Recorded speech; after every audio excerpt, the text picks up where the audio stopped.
There is a small fishing village where almost nobody retires, not because they can't afford to, because the idea itself doesn't quite make sense to them. Ask a 90-year-old woman there what she does for a living, and she won't understand the question the way you meant it.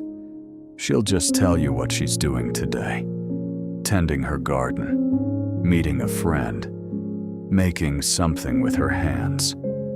There is no finish line where purpose is supposed to stop.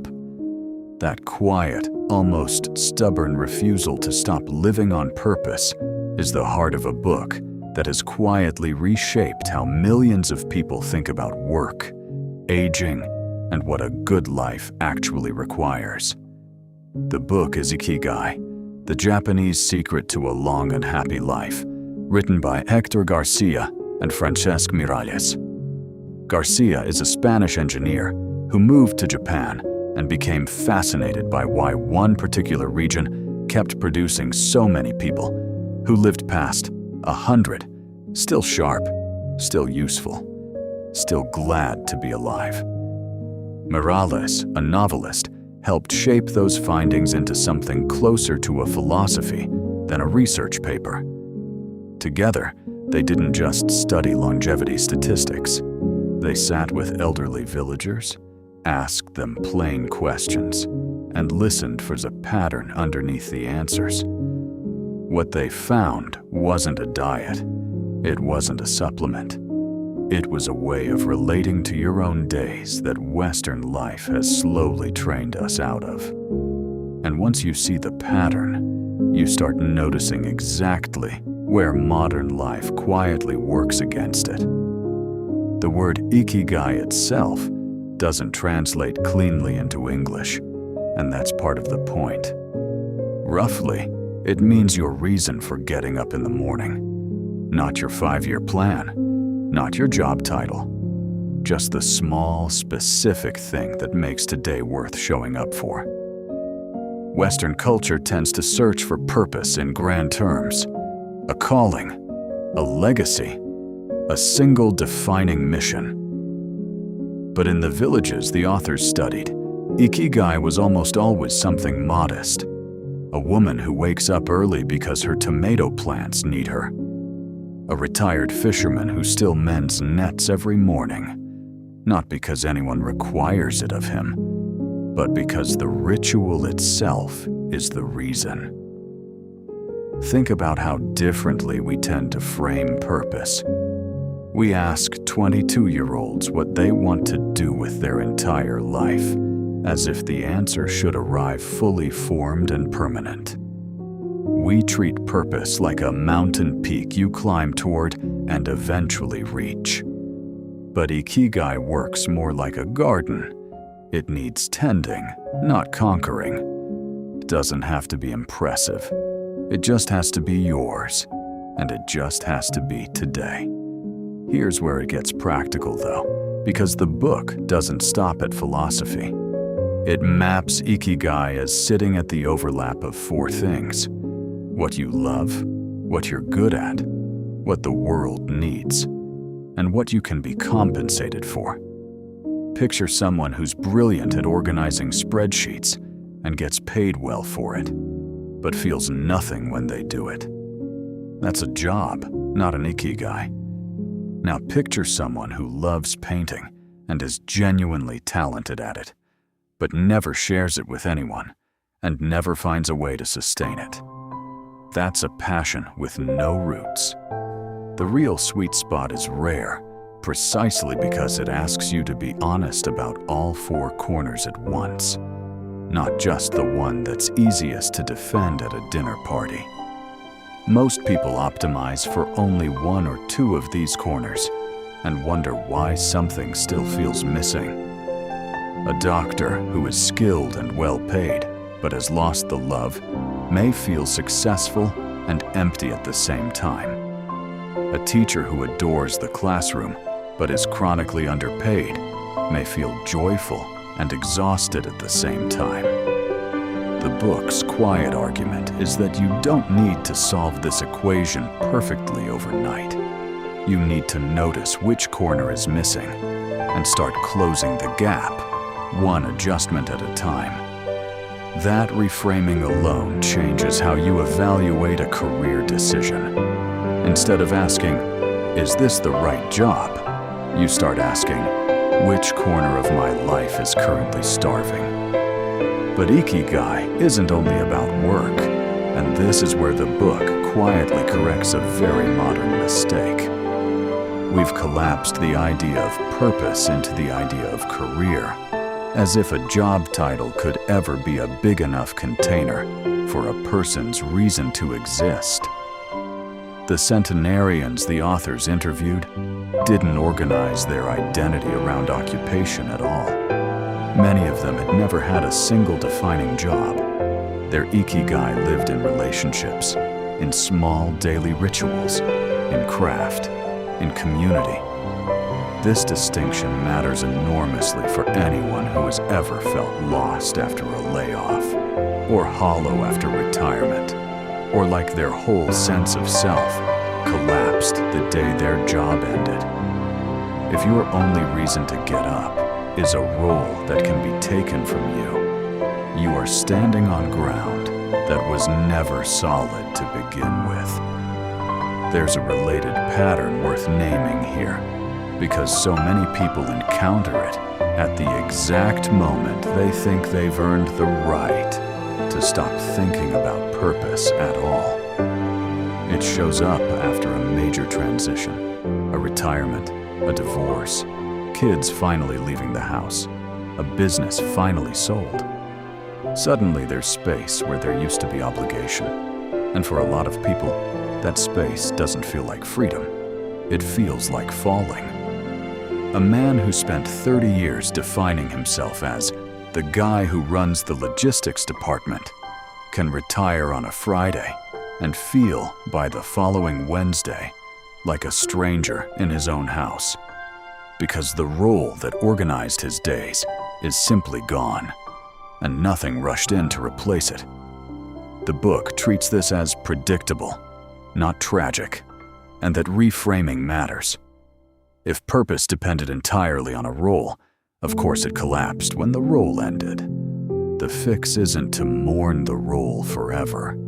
It's to start building the next small reason to get up before the old one even finishes disappearing.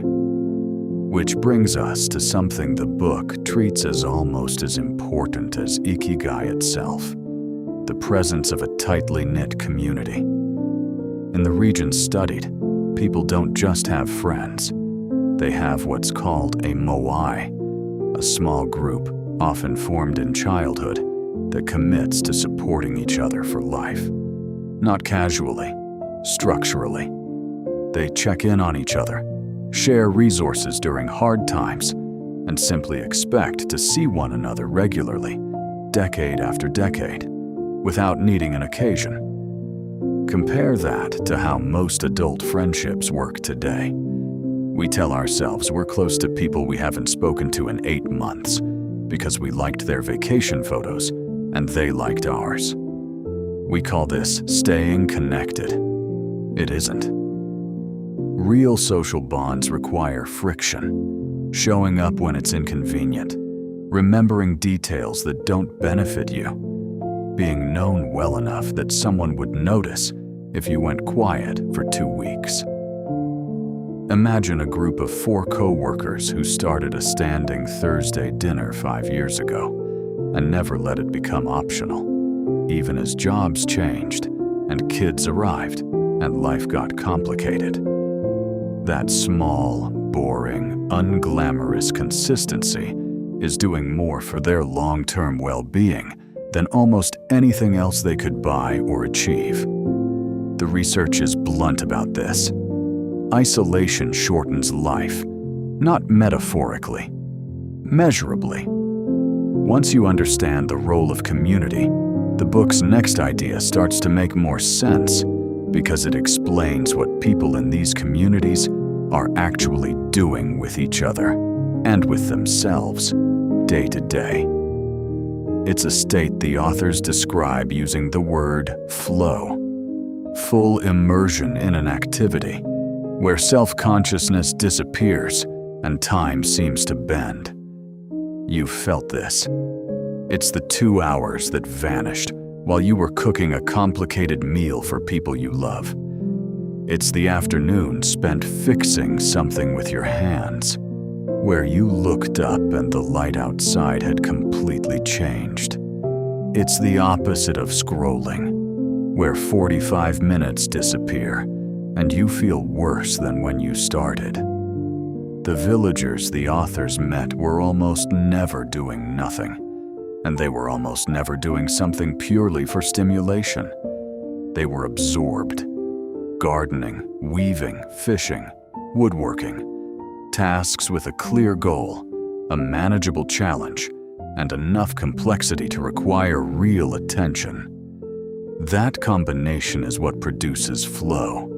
And flow, it turns out, is one of the most reliable predictors of a life that feels meaningful in the moment, not just meaningful in retrospect.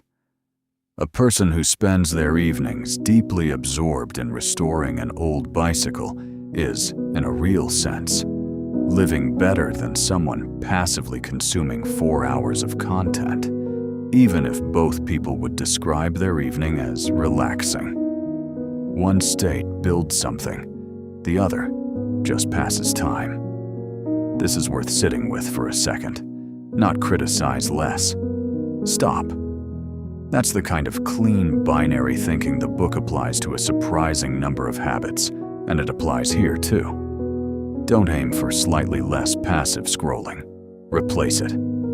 Pick one absorbing, skill-based activity and protect that time the way you'd protect a meeting with your boss. From here, the book turns towards something quieter and, honestly, harder to practice. The discipline of staying in the present and finding genuine satisfaction in ordinary, unremarkable moments. This sounds like a wellness cliché until you watch how it actually plays out in the interviews. These aren't people meditating for an hour a day. They're people who take real pleasure in the taste of their morning tea, who greet a neighbor like it matters, who don't treat Tuesday as a placeholder for some better day in the future. There's a phrase in the book that gets at something we've almost engineered out of modern life. Eating until you are 80% full, not because of calories, but because it forces you to stop before comfort tips into excess, and to stay attentive to your own body instead of eating on autopilot. Widen that idea past food, and it becomes a whole approach to daily life. Most of us are constantly leaning forward, finishing this task so we can get to the next one, finishing this week so we can get to the weekend, finishing this decade so retirement can finally start. We keep postponing the feeling of having arrived. The people the authors studied simply weren't doing that. Their satisfaction wasn't stored up for later. It was distributed across ordinary Tuesdays. A grandmother who spends 20 unhurried minutes actually tasting her breakfast instead of eating it while checking her phone is practicing something the book treats as central to longevity, not incidental to it. And that unhurried quality shows up again in how these communities treat movement and stress, which is the last major thread worth pulling on. Nobody in these villages was doing structured workouts in the way a gym culture would recognize.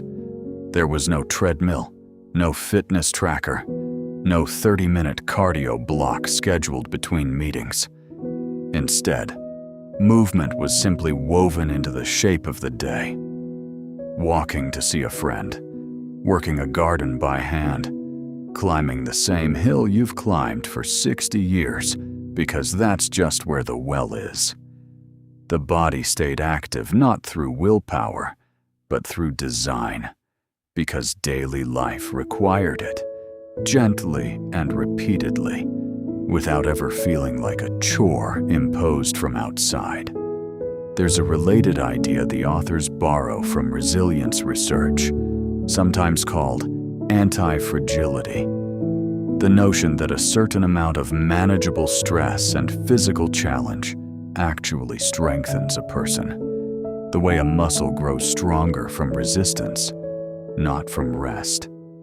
A life engineered for maximum comfort, where every physical difficulty is automated away, doesn't produce a stronger person. It produces a more fragile one. Think of the difference between someone who takes the stairs because the elevator is often broken in their building, grumbling every time, and someone who has never once climbed a flight of stairs in a decade because they never had to. The first person, without ever intending to, has been quietly training their body and their tolerance for minor hardship for years. The book's point isn't to seek out suffering. It's to stop engineering all friction out of your life, because a small amount of friction, faced regularly, is what keeps you capable. Put all of this together, and a single thread runs underneath every idea in this book, even though it never says it in quite so many words. A long, meaningful life isn't built from one big decision made once.